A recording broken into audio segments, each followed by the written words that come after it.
హస్తినాపురంలో కౌరవులు, పాండవులు గురుకుల విద్యలో నేర్చుకున్న శిక్షణను ప్రజల ముందు ప్రదర్శించేందుకు ఒక మహాసభ ఏర్పాటు చేశారు. అందులో అర్జునుడు తన ధనుర్విద్య ప్రతిభను చూపి అందరి ప్రశంసలు పొందాడు. ఇంతలోనే ఆకస్మికంగా ఒక యోధుడు సభలోకి ప్రవేశించాడు. అతడే కర్ణుడు. అతను అర్జునుడిని పోటీకి ఆహ్వానించాడు. కృపాచార్యుడు అన్నాడు, అర్జునుడి వంటి క్షత్రియుడిని సమరానికి ఆహ్వానించేందుకు రాజకుటుంబానికి చెందినవాడో, రాజవంశజుడో కావాలి.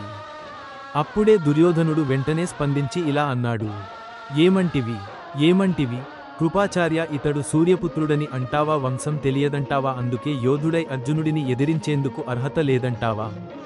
అయితే విను, ధర్మం, బలం, కీర్తి ఇవే యోధునికి గుర్తింపు. వంశం కాదయా పరమం. భరద్వాజ మహర్షి, ఆయన తన తపస్సులో ఉన్నప్పుడు ఓ అప్సరసను చూచి కామబద్ధుడయి ఒక ఘటంలో తన వీర్యాన్ని నిలిపాడు. దాని నుంచి జన్మించింది నువ్వే కదా కృపాచార్య. నీ అక్క కృపి కూడా అదే విధంగా పుట్టింది. ఘటజన్ముడైన వాడే నువ్వు ఇప్పుడు ఘటోద్భవుడైన వేరొకరిని నిందిస్తున్నావా? పరశురాముడిని గురువుగా పొందిన కర్ణుడు వీరుడిగా, ధర్మాత్ముడిగా ఎదిగాడు. అదే పరశురాముని సంతానం వేదవ్యాసుడు కూడా. ఆయనకు ఓ మత్స్యకన్యతో సంయోగమవడం వల్ల వేదవ్యాసుడు పుట్టాడు. ఆ వేదవ్యాసుడే అంబిక, అంబాలిక, దాసితో సంయోగించి ధృతరాష్ట్రుడు, పాండు, విద్యురుల్ని జన్మించించాడు. వాళ్ళు యోగ్యుల రాజ్యాలను పాలించారు, వంశాన్ని మించిన ధర్మాన్ని నిలిపారు. అరుంధతి బ్రహ్మర్షులందరికీ ఆదర్శంగా నిలిచిన స్త్రీ. ఆమెకు కులం అవసరమా? ఆమెకు శుద్ధతే గుర్తింపు.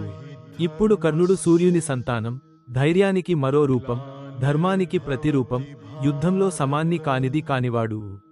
ఈ సూర్యపుత్రుడిని మా స్నేహానికి, మా గర్వానికి, మా యౌధిక పరాక్రమానికి ప్రతీకంగా ఈ అంగదేశాధిపతిగా నేను ప్రకటిస్తున్నాను. ఇలా దుర్యోధనుడు కర్ణుని అంగదేశాధిపతిగా ప్రకటించాడు.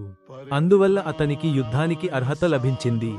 ఇది కర్ణుడు దుర్యోధనుడి స్నేహానికి ఆది బిందువు.